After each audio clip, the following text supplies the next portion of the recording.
Bago sa saksi, mga kapuso, depende po sa magiging lagay ng panahon, posibleng simulan na bukas ang pagsisid sa lawa ng Taal para mahanap ang labi ng mga nawawalang sabongero. Saksi, si Ian Cruz. Mayat-maya ang Seaborne Patrol ng Philippine Coast Guard sa Taal Lake.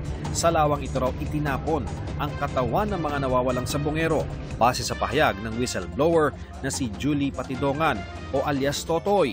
Ayon sa PCG rito, handa na sila sakaling iutos na ang pagsisid sa Taal Lake. Ito yung fish port dito sa bayan ng Talisay na nakaharap nga dito sa Taal Lake. At ayon sa kanilang alkalde, ipapahiram nila itong lugar na ito sa iba't ibang ahensya ng pamahalaan na magtutulong-tulong para mahanap yung mga missing sabongero. Ayon kay DOJ Assistant Secretary Miko Clavano, sisimula na bukas ang paghahanap sa labi ng mga nawawalang sabongero sa Taal Lake.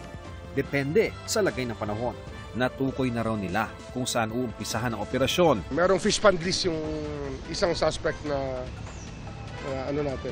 tinutukoy natin. Yun ang ating ground zero natin sa start, from the start. Kasama sa composite team na sisisid sa Taal Lake ang elite force ng Naval Special Operations Command ng Philippine Navy. 3 team na may tig-4 na Navy SEALs ang ipapadala nila. Lahat technical divers na kayang sumisid hanggang 94 meters o 308 feet. Magde-deploy din daw sila ng drone na kayang sumisid hanggang 100 meters. We could even retrieve underwater objects without sending any diver. But unless it's quite complicated like yung mga nangyari sa mga lumubog na mga barko, napapasukin mo sa loob na mahirapan ang drone, lalo kung may tethered ang drone mo, then we have to send out divers. But again, on situation like this, the last option will be the diver. Makakasama rin sa composite team ang Mines and Geosciences Bureau ng DNR.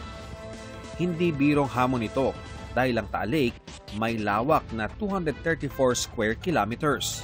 9 beses na mas malaki sa lungsod ng Maynila. Ang lalim niyan nasa 198 meters, katumbas ng 60 palapag na gusali. Malalim kasi yung lake mahigit 100 meters yan sa deepest part, kung saan may crater. So, depende yun kung saan. And then, yung organic matter kasi na lumulubog, syempre lumulubog doon, hindi na makapenetrate din yung sunlight kaya madilim. Dagdag na hamon pa ang patuloy na pag-aalboroto ngayon ng Bulkang Taal.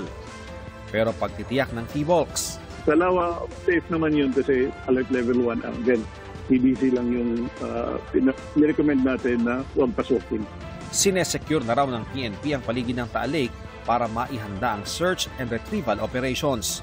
Pero hindi lang daw sa Taal Lake sila maghahanap.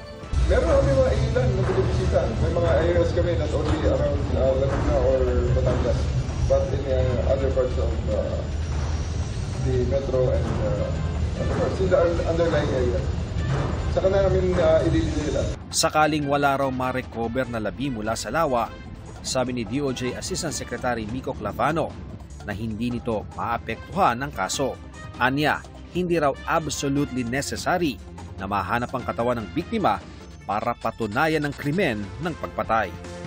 Bukod kay Patidongan, isa pang posibleng testigo ang nagpadala raw ng filler kay National Police Commission Vice Chairman Rafael Calinisan para maglahad din umano ng nalalaman sa kaso ng mga missing sabongero. Mukhang malalim yung gusto lumapit mukhang malalim. So let's see. Sana nga matuloy. Very interesting yung story, in fact, yung umabot sa aking feeler. Inaasahang makatutulong ito kung tugma sa mga naunang sinabi ni Patidongan. Malupit yung sustansya niya. Mahalaga, syempre. Anyone who builds on the story of another, anyone who corroborates, I think builds on the credibility of that witness. Bukas naman ang pulisya na makipagtulungan sa investigasyon ang ilan sa 15 pulis na idinawit ni Patidongan at nasa restrictive custody. That's one of the directions that we can take. If some of them will volunteer to be state witnesses or they decided to stand up. But even without that, we can solve this case even without the cooperation of the suspect. Lieutenant Colonel ang pinakamataas na ranggo sa 15 pulis. Pero sabi ng NAPOLCOM, ayoko magsalita ng tapos na Lieutenant Colonel lang. Kasi sa karera, simulang-simula pa lang ito At let's just say, kung ikaw naman ang nag-iimbestiga dito, mapapaisip ka dun lang ba ang level na yan? Di ba kaya meron pang mga involved dyan? Patuloy na nananawagan ng Justice Department sa iba pang sangkot at pinangalanan sa kaso na makipagtulungan. There are other people who are actively getting in touch with the DOJ now who want to clear their names or who wish to cooperate. Para sa GMA Integrated News, ako si Ian Cruz, ang inyong saksi. Mga kapuso, maging una sa saksi.